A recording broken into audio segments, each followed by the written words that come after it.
What's good, everybody? Welcome back to What a Ghost Can Get It. I am your host, Courtney Orlando, and welcome back, man. Let's get straight to it. Belief.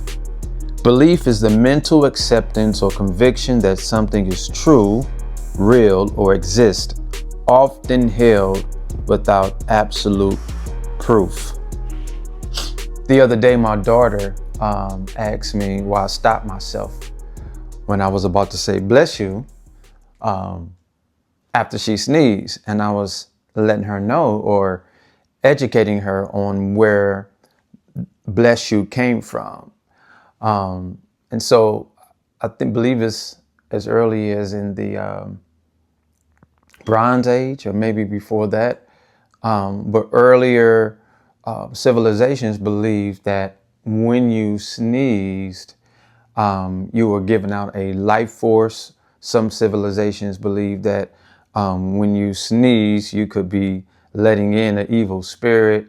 Some people believe that some civilizations believe that when you sneeze, your heart stopped for a second. And so in return, your neighbor would respond and bless you, right? That means to cover you, to keep you, and to keep you from whatever that thing that happens after you sneeze. So of course we know today that when you sneeze, it has to do with your respiratory system, right? And it ain't got shit to do with an evil fucking spirit. So that made me ask the question to myself, right? And I've asked myself this many a times. Shout out to my Android people, you know what I mean? Even though I'm recording this on iPhone. It made me ask myself, like, how many things do we hold on to, or what things do we believe in that we've never questioned its origin, right? So I remember one time my partner Flame, Big Sam is his father when we was younger. I remember he would be like, the Bible say, God only helped them who helped themselves, right?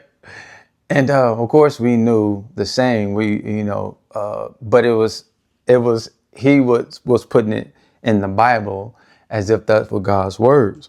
But how many times have we regurgitated that same saying or something else because someone else told us that came from somewhere, and we've never really questioned the source, right? I remember one time asking my mom. This was when I was 18 or 19, right? But I was a new believer. I was a Christian at that time. And I remember reading the Genesis, the creation story, as it pertains to Adam and Eve and the snake.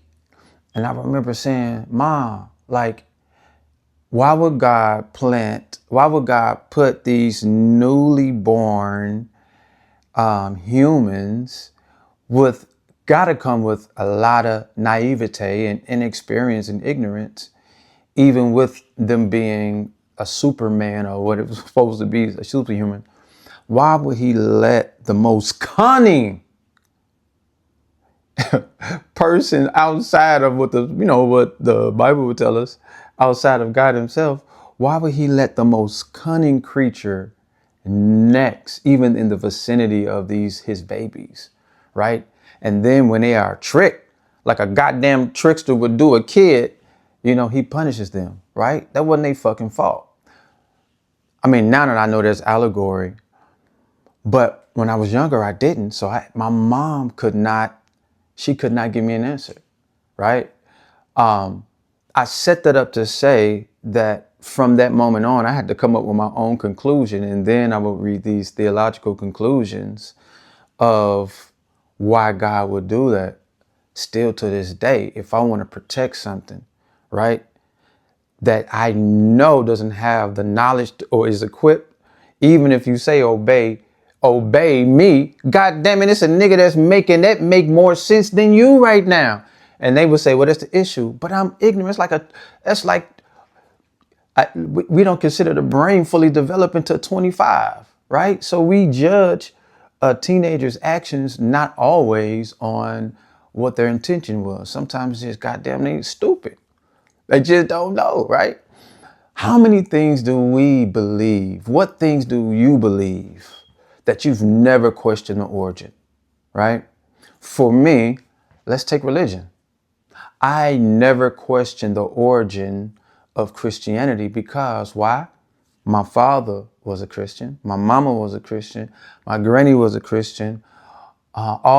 Everybody that was in my cultural nuclear circle family, everybody were theists. I don't even think I knew one person that was like a Muslim, right? All my uncles were pastors.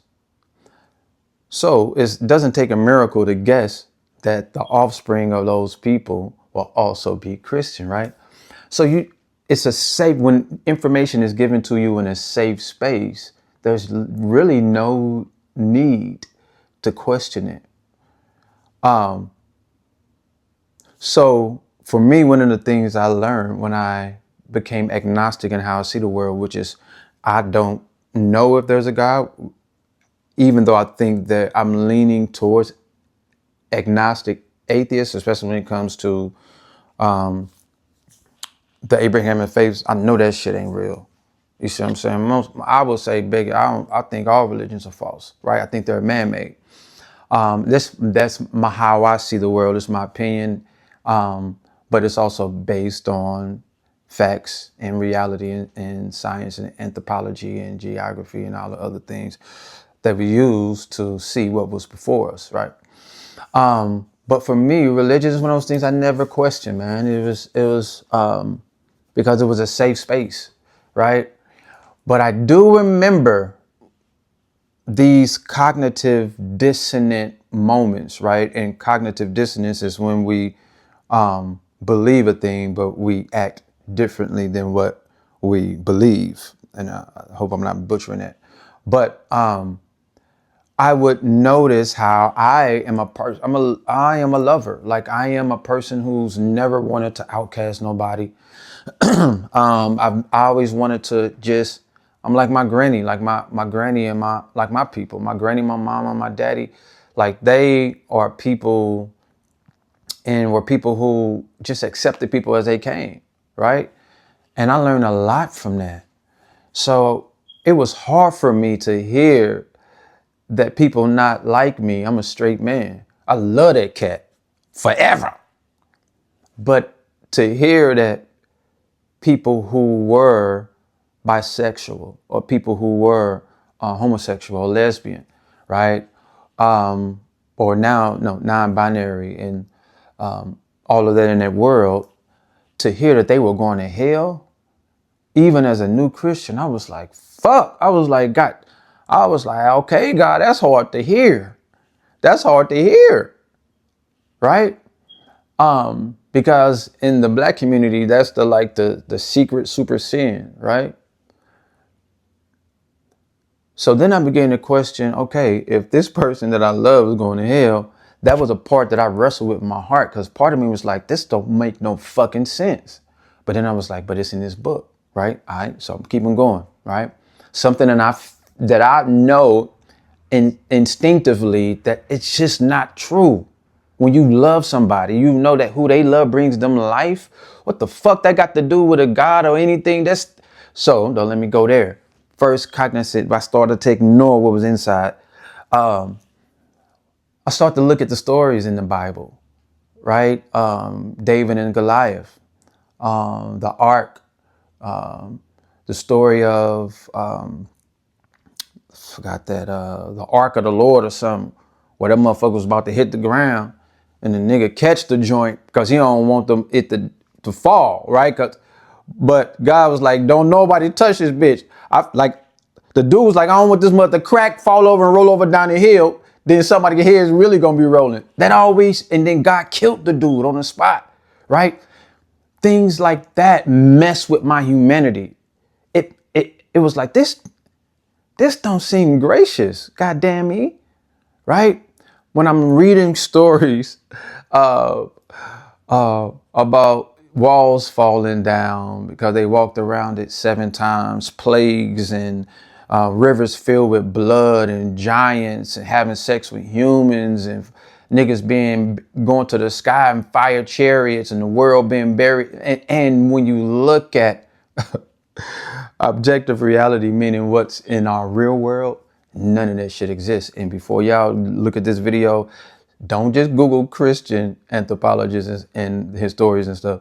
Look for sources outside of that. Try AP News, Ground News. They can fact check shit that really happened in the world. But that's your own journey, right? But we don't see that shit today. We don't see none of that stuff happening today, right? The other cognitive dissonant thing that that messed with me was a concept of hell, right? Because hell is supposed to be this place where the one who dies unrepentant of his or her sins, aka rejecting the goodness of the Lord, that's where your bitch ass is gonna burn forever, right? Even though hell does not exist in the Pentateuch, it does not. Jews do not believe in hell. They believe in the annihilation of the soul. Just everything is boosh, right? But of course, Christians had to make that motherfucker gnashing of teeth and niggas in that motherfucker. Fuck out of here.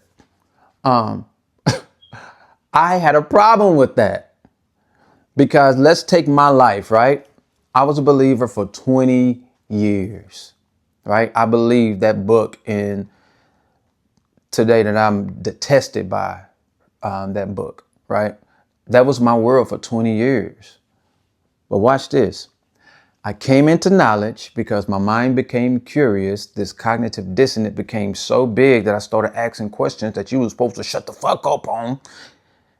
And my brain and my humanity said, bro, this ain't the way. So everything that I thought was true in that book, I said, this ain't true. I don't believe it no more. And it took me about a year. And I let go of it all. But here's what the Bible tells my wife. Here's what the Bible tells you, believer. And here's what my children have to hear, even though I tear that shit down. And they don't really, right now, I don't believe that shit. Praise be to God. They have to hear that daddy is going to hell. Not for, how many years have I not been a Christian? 5? Daddy's not going to hell for 5 years, right? Because that's when my unbelief started. Daddy is going to burn in God's torture chamber forever. Now, if God is a God of equity, how the fuck is that fair? Unless you like bloodlust, my nigga. So whether it be religion, whether it be sayings like, oh, it's going to rain today, you know what I'm saying? Whether it be like, hey, don't step over that. Hey, you know, nigga, when you step on a crack, you break your mama back. Like, whether it's getting guap, nigga, I got my pop hands itching. Like, whatever the saying that our culture, whatever a fucking saying that you like, that you just adopted because you heard it from someone else. How healthy, how much do you believe of that and don't know the origin? Which means that we could be pushing propaganda about a people group ourselves or about the world itself and wouldn't even know it. So when the first time I questioned that book was the first time I started questioning everything. I don't give a fuck who you are, a senator, a pastor, a bishop. I don't give a fuck. I question your words just like I question my daughter's words, like I question my own thoughts. Why? Because I value things that are true. I value things that can be proved. I value things that can have a science to it, meaning that we can perform a thing and see that it's going to keep giving us the same response. Thus, it can be trusted. Like this seat I'm sitting on now, right? I'm not saying that I'm not open to mystery, because it's more shit that we never know than what we know. But you're not going to piss on my head and tell me it's raining, right? When I can do the research and I can cross-check with all the thousands and thousands of the documents and say that this shit never happened.